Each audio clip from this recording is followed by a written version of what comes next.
Okay, I guess we are live now. Hello, everybody. Oh, wow. Lots of people joining. Thank you for joining us this morning. So I'm Carrie Loranger. I'm the founder of Nine to Thrive, and I'm joined by Sam Illingworth, who's the hot new bestseller on Substack. Why don't you say a few words, Sam? Hi, Carrie. Hi, everyone. First of all, huge thanks to Carrie for meeting at an ungodly hour where she is to accommodate my needs in Edinburgh. So thank you very much. Doing that British thing of assuming that everyone will, adjust to my timeline. So my name's Sam. I run Slow AI, which is a Substack that's been running for about 7 months now. And we have 2 or 3 posts a week where we basically try to pull apart how to critique AI. So thinking about critical AI literacy. So rather than saying, how can I create amazing outputs for which there's loads of brilliant writers, AI blew my mind, Jenny, like Joel Salisbury, loads of amazing writers on that. What we try to do is instead say, what are the limitations and barriers to using AI? Like, what's the middle ground? So AI is not going to end the world, but it's also not going to cure everything either. So where's the sensible middle ground that we can have? And also, ultimately, Carrie, the purpose of the newsletter is how can we use AI to speed up tasks that enable us to slow down and have real human connections more. So that's kind of what we're about. I know, and I just love that. I love your angle. So for me, that's a niche, right? You're not talking about what everyone else is talking about. You have this special place where you are talking about something slightly different in the AI realm. It's huge right now. So I love that. And so Sam, I have to talk about this. I know you're very shy to talk about it, but you just became a bestseller. And so I wanted you to just, for people who are new to Substack, maybe you could just explain what is a bestseller? What does it take to become one? And how did you do it? 7 months in, that's fantastic. Thank you. Hi, Mika, by the way. Basically, a Substack bestseller is someone who has 100 or more paid subscribers. And, I'm an academic, so I'm terrible at marketing and stuff like that. But honestly, what I've done since I joined Substack is just try to listen to everyone. You're one of the biggest publications I listen to, Carrie. I'm not just saying that, because I message you all the time about it. Also, people like Matt Collier as well. And Philip Hoffman and the Online Writing Club, you're all experts in this. So I just tried to listen to what you said and to create, I guess, my own niche. And I started off by having everything completely free because as an academic, again, I'm all about open access and making everything available for people to read at all times. And that is really important. And so most of the written content on Slow AI will always be free. But for me, it's all about collaboration as well. So we try to have 2 or 3 collaborative posts a week where we work with other people and how they're using AI. And that's been amazing. Honestly, the amount of connections I've made in the last 7 months is more than I've made in a decade on other social media. And I've had pretty big followings on the social media sites.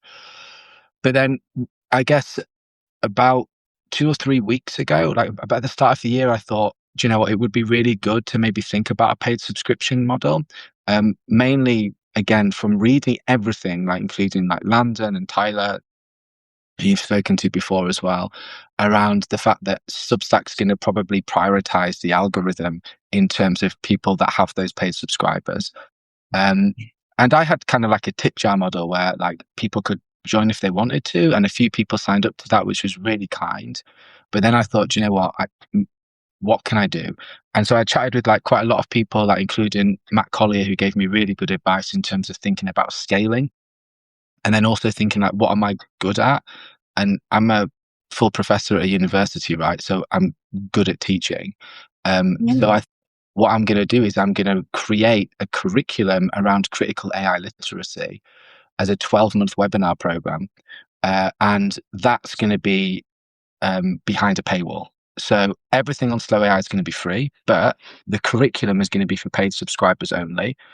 And we launched last Wednesday. And I did like an introductory offer. I was like, the first 100 scholars can get it for £50 for the year instead of 75. And we filled that by Sunday, I think, or Saturday. Yeah. Yeah. And then I got a bestseller badge, which was a lovely, unexpected thing. Yeah, I am British, so I don't really like, I don't know, I'm very self-deprecating. But the coolest thing in all of this was that, and I put a note out about this. When I got onto the Substack bestseller, I got onto like the leaderboard of the top Substack bestsellers, and I found myself in number 11 on the whole of Substack, which was 2 places below Jane Fonda, which I thought was really cool. That is very cool.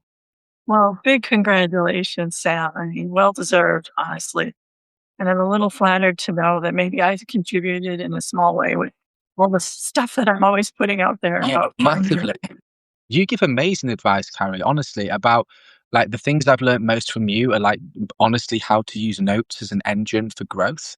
And I know that we're both big fans of Arel and WriteStack, which is a program that Arel wrote, which basically allows you to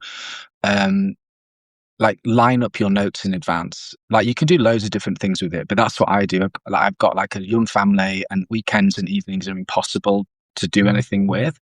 So I use WriteStack like in the evenings just to line up all my posts, and that's been a game changer. And then following your advice in terms of like just being consistent, like showing up every single day, has been really helpful for me. And then I guess just people like Phil Powers and Caroline Wilkin as well, like they're just listening to what they do in terms of trying to create meaningful communities. So the two main drivers of my growth have definitely been notes and also recommendations. Yeah. And I think that and trying to show up every single day has been really cool. Yeah, it's so important. I mean, when I looked at my metrics, at one point, 71% of my new subscribers were coming from Substack alone. And I've gotten so used to how to throttle it because I intentionally took a lot of time off in November and December. I actually moved in November, moved house in November. And then in December, it was the holidays. So I went with my family, of course. And I knew it was going to hurt my, getting new subscribers in because I wasn't engaging as much. I wasn't doing my community chat as much. And it did it hurt, but now I'm ramping back up and it's going fast. So, yeah, it's really powerful. I think probably I get about maybe 46%, I think was the latest I analyzed on how many are coming from notes. So yeah, the visibility is super important. It's the discovery engine in Substack. No, So, definitely. And I think keeping on top of their diagnostics is really important as well. So I find the dashboard sometimes to be a bit meh. So something I've downloaded is there's an amazing Substacker called Karen Spinner who builds loads of cool tools, and her and Sharif have built this amazing tool called the Substack Newsletter Audit, which you can download as a Chrome extension. So I've been using that, and like it just pulls up everything. So like it tells you, I'm looking at it now, it tells me my open rate, my click-through rate, my click-to-open rate, my monthly list growth, my free-to-paid conversion, and then kind of tells you, I mean, let me just, hold on. Can you see this? So it's kind of like that, right? It's looking at, it gives you a dashboard like that, right? So it's really cool. So I'd really recommend people getting that. You can get it on Gumroad, like through Karen Spinner, AI to Thrive. She's got a newsletter who's amazing. Yeah, Kate, we can drop that link later, I'm sure. Or I can just DM it to you as well. I just AI to Thrive. Yeah, thank you. So yeah, that's been really good for me for learning how to better understand my diagnostics. And you can look at the growth in the audience. And like really strangely for me, Carrie, my biggest audience is America. So like, yeah, it's really weird. Like, so I'm looking at it now. If I look now at my audience, I think my top countries by far are the US, and then Great Britain, then India, then Canada, then Germany, then Austria. So even though And I see this, right, because I line up my notes, and the ones that get the most engagement are the ones that go out at 9 o'clock or around 9 o'clock at night UK time, and the ones that go out around 5 in the morning UK time, because that's when my core audience are doing Yeah. business. Yes. Yeah. I think just because it was born in the US, maybe that's where the bigger market is. If it had been born in the UK, we might have bigger audience there. But I just feel like there are a lot of users in the US. So, why don't you tell us just a little bit more about slow AI, and let's talk about AI in general and how to use it? Because I love it. I'm not going to lie. I love it. It can get me so much farther faster. It's like a thinking partner for me almost. But I'm also very cautious about it because it will spit out incorrect things all the time. So I have to be very careful of that. Um, we've come farther with it than we have. I mean, it's the best it's been, obviously, and it's only going to continue to get better. But why don't you just tell me about how slow AI came about and Yeah, of what do you course. get? Yeah. As I said, I'm a university professor, and my research, part of my research is around how we can use AI to better understand staff and student belonging within a higher education context, and also how we can use it to reconnect communities. And I'm also really interested in to what extent AI is creating biases and maybe leaving behind certain peoples and ostracizing others as well. And what you said there is a perfect example of critical AI literacy, right? Like, you understand that it's a powerful tool, but you need to check everything before it comes out. And one of the real issues that I see is that, me and you have had education before, and we know what the world existed like pre AI. So we're able to have that kind of critical engagement of, look, I'm going to fact check, I'm going to realize that this is nonsensical. Whereas a lot of the students and young people I work with, they haven't had that pre-I exposure. So they haven't developed the critical thinking skills that enables them to step back and go, do you know what? This is wrong, or this isn't necessarily factually wrong, but it's bias against certain peoples, or it's presenting a certain trope or something like that. Or you know, it's stopping me from engaging my brain. And I guess that's what we're trying to do with Flow AI. It's like, look, these are tools and they've got great potential. There's also challenges as well. But what we shouldn't do is we shouldn't say we're never going to use AI, because we all know what happened with prohibition, right? Like, people just ignore that and do it anyway. And also, from an education point of view, my students are going into a workforce where AI exists, right? It's silly to Yeah. very much understand.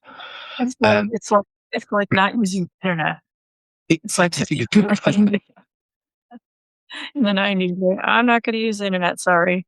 And then you're suddenly out of a job because you refuse to learn it. I don't know. It's a No, little bit like exactly that. And I'm sure you find the same. I use it for my writing, but I use it like for editing as well. And to say, for me, it's always important to have that kind of first draft as a human. But then to say, I use it as like a kind of Socratic coach, which is basically just asking it to ask questions of me and to kind of act as a critical reviewer. So I'll say, look, here's the post that I've written. Imagine that you are my target audience. Like, read this through. Tell me what you do and don't like. And there's loads of amazing Substackers out there that you can kind of follow that tell you how to write really good prompts. But what we're trying to do with Flow AI is to really just think, look, you know how to prompt, but what's the message behind that prompt? Like, what's it telling you, or what's it not telling you? So I did a post last week that was like, got like a lot of engagement, like really probably quite contentious. It is basically, AI is not your friend.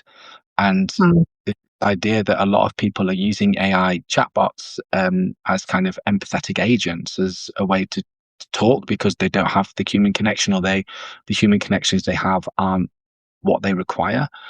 And, you know, people push back at me a lot, telling me like, you can't tell me if I can or cannot make a companion with my AI chatbot. And I'm like, I'm not telling you you can't do that, but what you need to do is you need to realize that these large language models and these AI agents have been created to make a profit for big tech. They are designed, like social media is, to keep you hooked, to keep you prompting, to keep you engaged. And so even though I'd never tell people what they should or shouldn't do, slow AI is about helping people to like have access to the knowledge that enables them to make a more informed decision about their use of AI, and then how that impacts both their personal and professional lives and the wider society as well. Yeah, one thing I feel like when I use AI, I feel like there's somewhat of a male bias. Do you see that at all? 1,000,000%. And there was a You're really so there's a great Substack. I'm so sorry, I forgot. I think it's Miriam. There's an amazing piece I read last week, which talked about this exact thing of actually, especially women using AI, how a lot of women feel as though they can't talk about using AI because they feel if they admit to using AI, they will be, I guess, castigated more so than their male counterparts. Whereas actually, if we look at it, the capacity to use AI actually enables a lot of women to get to the level playing field that the patriarchy has stopped them to get into, right? Because of all of the responsibilities and barriers women have in their life. all of So what you just said is 1,000% true. Yeah. yeah. So yeah, I totally see that. And you can see the male gaze like throughout your interactions with AI as well. Like it's really It's apparent. so biased male. Um, I can't give a specific example right now, but I feel like, oh, that's what a man would say, right? When it gives something an answer to something, or an analysis that's got a more, um, Or what can I say? here's a solution Well, to your problem. What do you want to do with it? Rather than I'm just gonna hold it and listen to it. yeah. Well, it gives a more, how can I say it, aggressive recommendation than a normal woman would probably do. Um, I don't know. It's just a lot of instances I go, oh, that's very masculine. Yeah. But yeah, it's an issue for sure. But one of the things I did want to talk about is I put out a new, I'll call it a report, sort of Substack 2026. It's called what's coming and how to prepare for it. So one of my predictions in there, or one of my predictions in general for 2026, is that we're going to see a lot more use of AI by solopreneurs, but only if we have some type of middleware that can maybe take like an agent model and build out different agents so we don't have to do it ourselves. Because when I start getting into like something like N8N and mucking about with trying to get some type of agent, compilation to do different tasks, it's just a time suck for me and it doesn't go anywhere because I'm not good with that sort of thing. What do you think about that? No, I think that's a really good point. And like for me, that's where Substack excels. So on the one hand, I think it's really easy to get like FOMO from reading Substack posts about how people are using AI, right? But it's like with everything, like you can't excel at everything. So instead, I always call Substack the university of AI because it's where I get most of my learning. Yeah. And on the surface level, I'm like, oh, I wish I could do all these things, all these cool things that all these cool creators that I admire can do. But then I'm like, oh, actually, they can do that. Great example. Like Karen builds all these amazing models, like tools that I would love to be able to build, but instead I could just use the models and tools that Karen's built and interrogate them and interrogate AI itself. But you're absolutely right. I think if people want to be able to use AI in this, I mean, everyone talks about 2026 being the year of the AI agent, but there needs to be this kind of, I guess, like middle ground or kind of like chaperone almost in a way to help people who don't have that like tech background to be able to not only understand how to implement these AI agents, but also like what the real risks of them are. And for me, that with especially the AI agents, the main risk is with agency. You know, you're willing to give over agency and responsibility to these tools that effectively operate as a black box.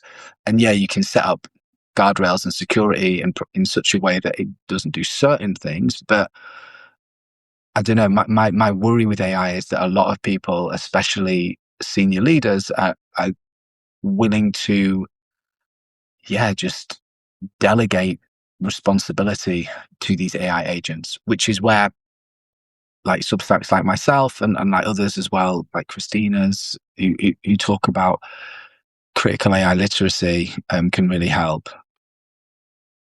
Yeah. I mean, I think we're going to see it. It could sort of take you off the rails, so to speak, if you're relying on it too heavily.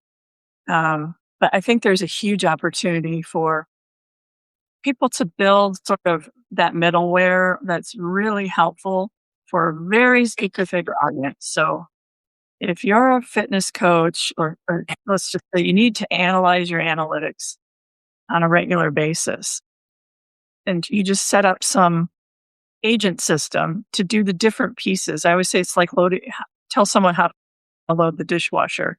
Well, first you take the plate, you might want to give it a rinse, you put it in the dishwasher, and it's like all these different steps involved in the process of, getting your analytics. I know it.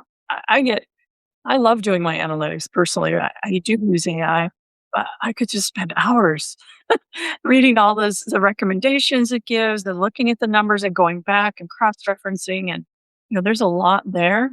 But if you could build something reliably for a very niche solution for solopreneurs, I mean, that there's a huge opportunity there, I think. Yeah. Yeah. Especially, in the creator economy, particularly. So if anybody has a question, I encourage you to just drop it in the chat and we can address those. Are you seeing anything there?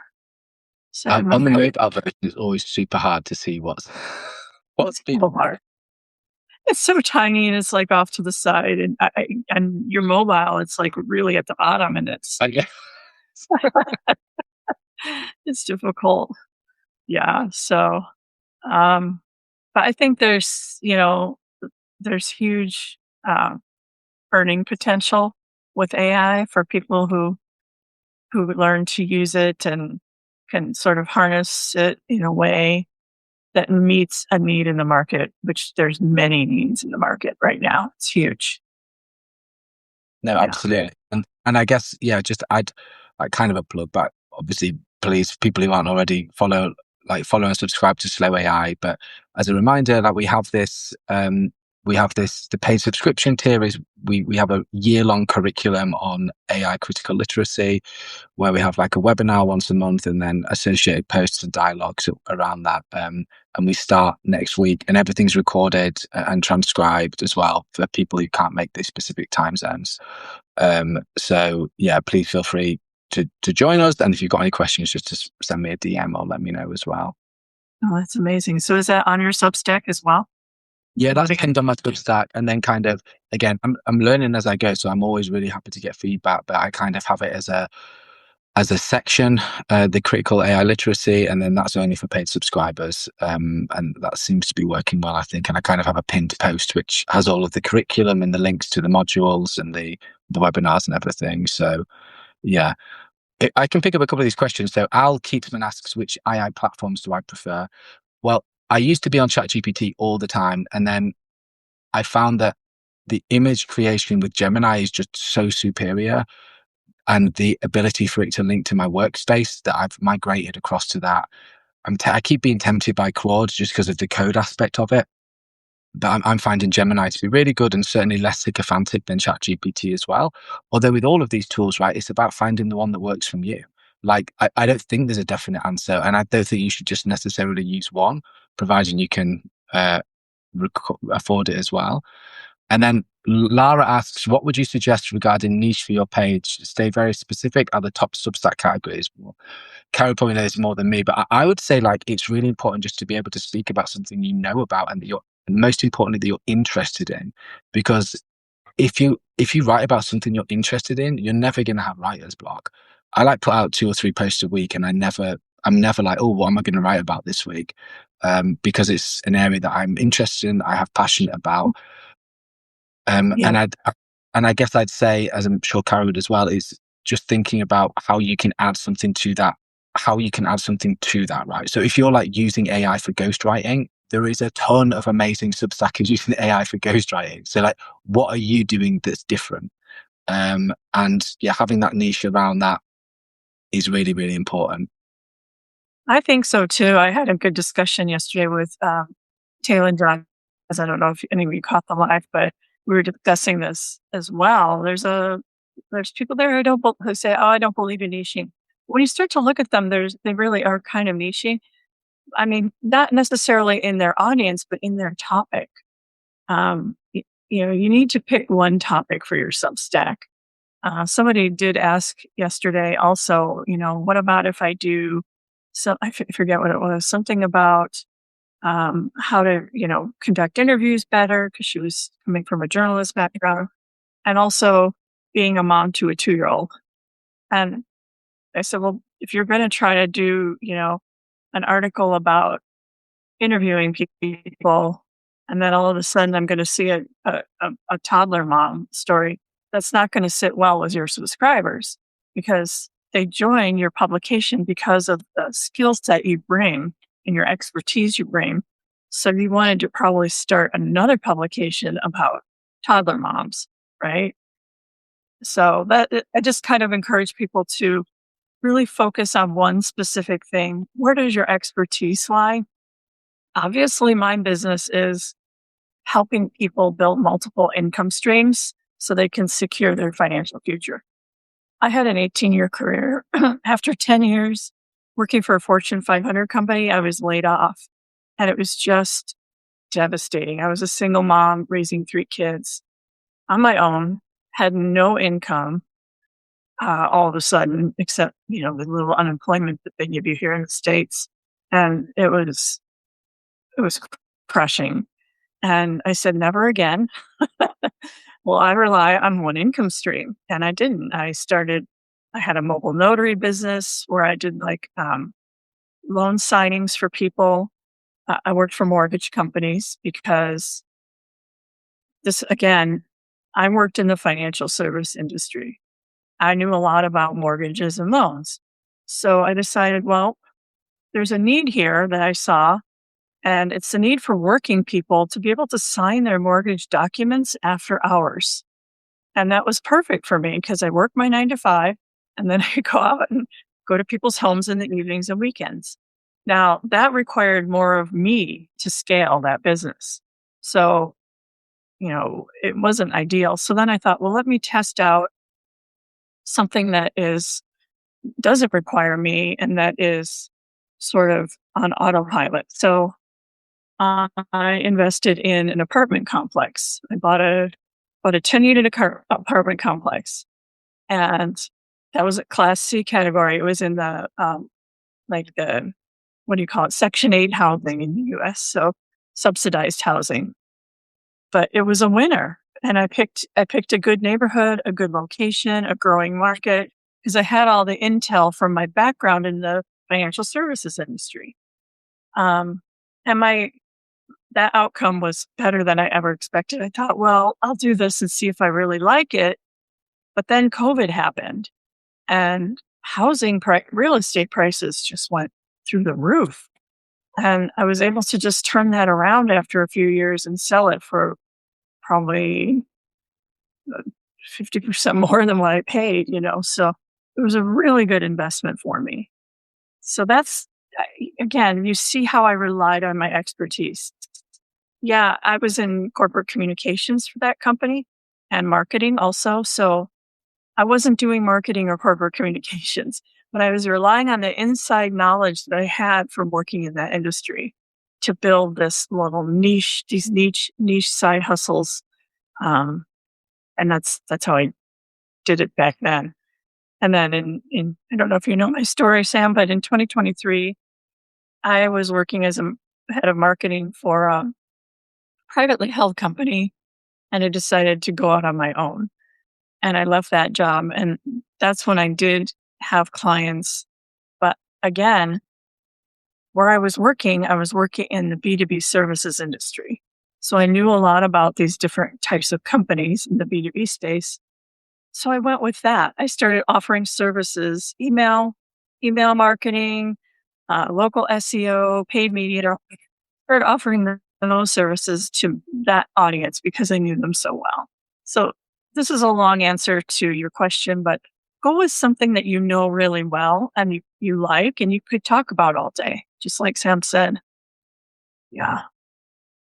I think there's like following on from that as well. There's like a great Substacker, Jennifer Hoole, who I follow. Who's got a great Substack called Uncompliant, and it's all about HR. It's really really interesting. But Jennifer always says that she's put a couple of like quite spicy notes about other related topics that got loads of subscribers for her, but they were all of a sudden like, "What the hell's this? Like, why am I why am I reading a HR newsletter?"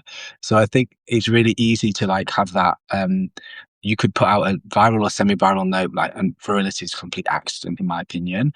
But always I try to at least be consistent and like be like, if people like something that I've written in a note, they're probably gonna like the long form content as well. So I think, and it's not saying stay in your lane, but it's just being like having an element of congruence with what you're writing about. Yeah. There's something called a pattern interrupter. So if you're always writing about the same thing in notes, then all of a sudden you write about something different, it kind of provides that shock factor, right? And it definitely can attract a new slice of audience for you. Um, I've tried it a few times, didn't have tons of success with it. So I don't really do it that often, but maybe, it's good. It's good to try for sure. Have you had luck with that? I'm like, I don't know, I'm boringly on brand, but a lot of my notes is trying to like I think there's a real community aspect of Substack that like really matters. And like when I first started off, people were like really generous to me about sharing my work. And I've talked about this before, like especially with Phil Powers, who's on the call, who I'm a huge fan of. Like, but this idea of when there's a Substack you really love, and like they might only have like 30, 40 subscribers, but they're amazing.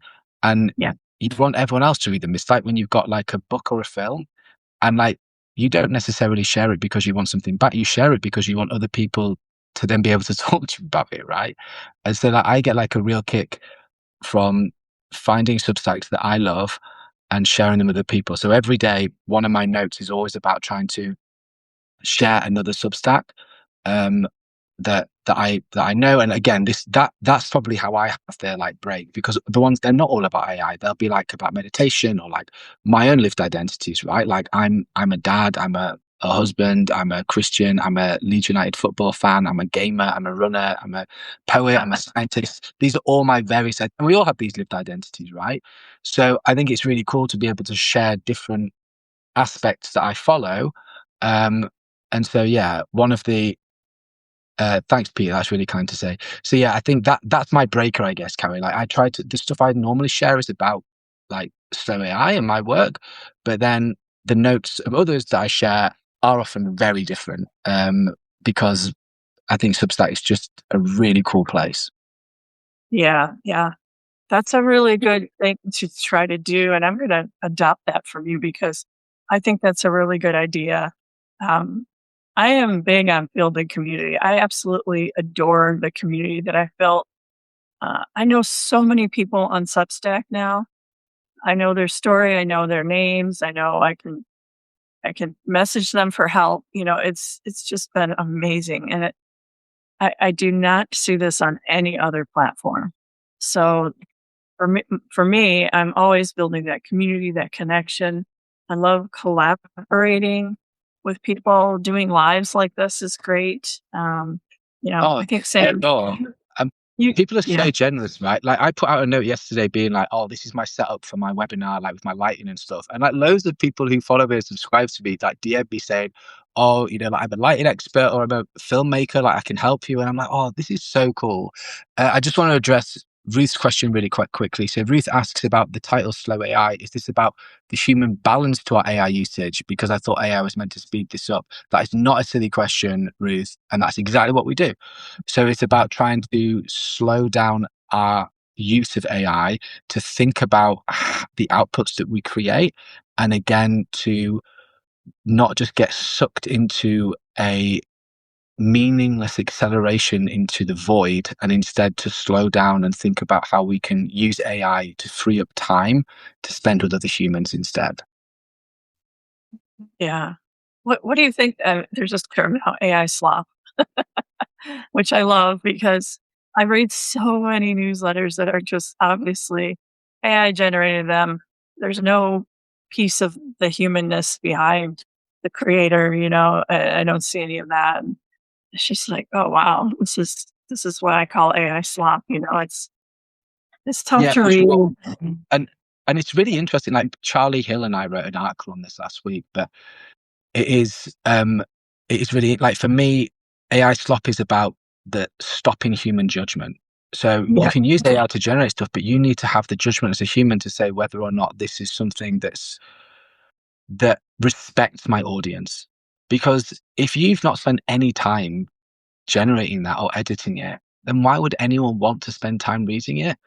So yeah, yeah, that's how I think about it as well. Anna says, "Can I explain the purpose of the course I'm offering?" So why don't I speak briefly about mine, and then why don't we segue to Carrie speaking about her upcoming boot camp? I think that would be quite good. So if that's okay with you, Carrie. Okay. So yeah, the so for all paid subscribers to Slow AI, you have access to a years-long critical AI literacy course, where basically once a month we meet up for a webinar. We learn about theory, we have a prompt, and then we have a dialogue. You don't need to do any reading. I basically pick research papers, synthesize them for you, and then we have a discussion. And the whole thing is based around, like we've talked about today, everyone has different skill sets. So Carrie has a different skill set to me. I can learn things from Carrie. Carrie can learn things from me. And that's kind of how my approach to education is, that there is no oracle or sage, but rather there's all of us as human beings that can learn from one another. So yeah, and feel free to DM me if you want any more details as well, about the course and what paid subscription to Slow AI means as well. And thanks everyone else for the really kind comments in the chat. yeah. So I'm glad you mentioned Charlie Hills. I love that guy. I absolutely love him. I've been following him since LinkedIn days, like for maybe more than a year, and I've watched him grow. But the thing he does, he's just amazing. I mean, I think he's one of the best AI creators or, publications out there, really. He gives so much helpful information about how to do things. So if you're looking for tactical, really, you want to follow Curly Hill. He's just He's a super nice guy as well, like really nice. So yeah, super. definitely follow Charlie Hills. I talk about going down a rabbit hole. Like when I read one of his newsletters, I'm like, oh, I got to try that right now. I'll spend half a day trying this just because he helps me build my skills with AI for sure. Really valuable. I spent, he put one out on Saturday about doing infographics. You'll start seeing my infographics in my notes. I was like blasted off a bunch of them. I'm going to try these. So, Oh, and Anna, that's Charlie Hill. You can he's got a Substack, which is great. But he's also like huge on LinkedIn, and just yeah, I'd follow his work. He's yeah. super close to being a bestseller as well, so definitely consider subscribing to him. Okay. Yeah. Yeah. Do we have any other questions here? You need to plug your bootcamp, Carrie. That's what you I need to do. do. All right. So, for those of you who don't know already, I've blasted it all over notes, but I do have a boot camp coming up. And let's see, which one are you? Charlie Hill, Hill.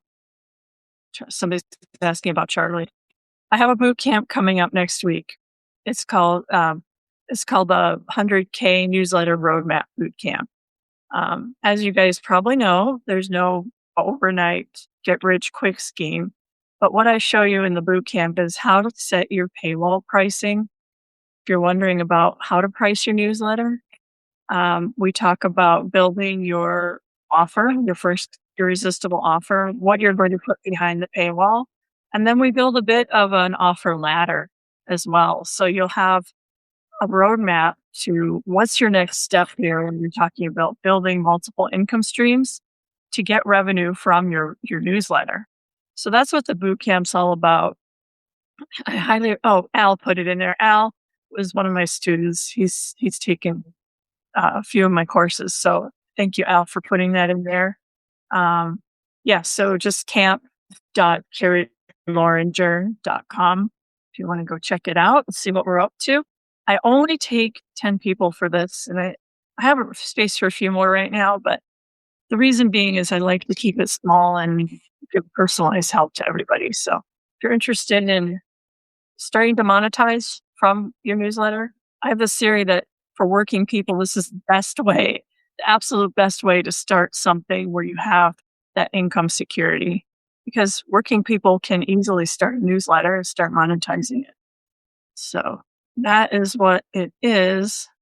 Is the bootcamp free for paid Substack subscribers?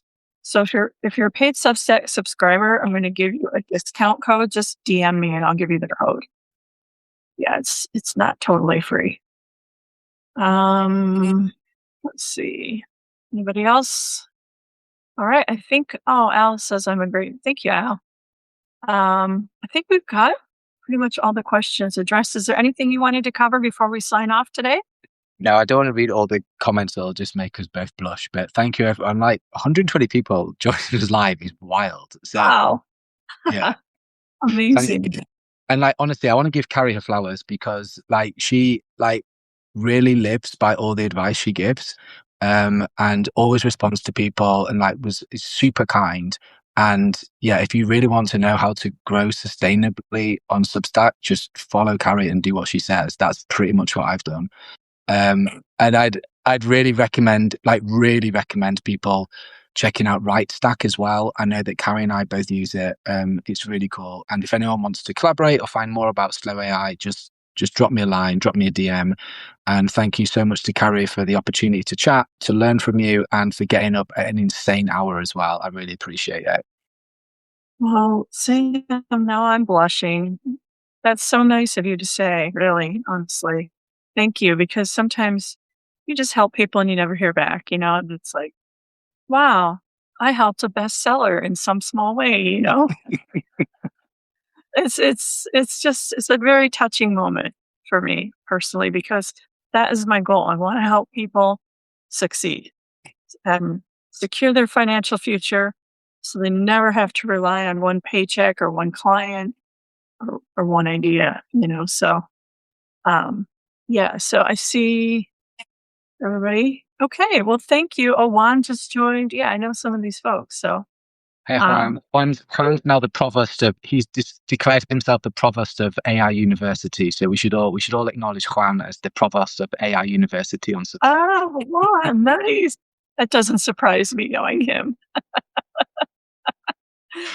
Oh, see, it's on Substack so great. We all kind of are getting to know each other. It's like a community, and these lives just make that so much more true. But thank you, everybody, for joining today. And yeah, if you have any questions, hit us up in the DMs.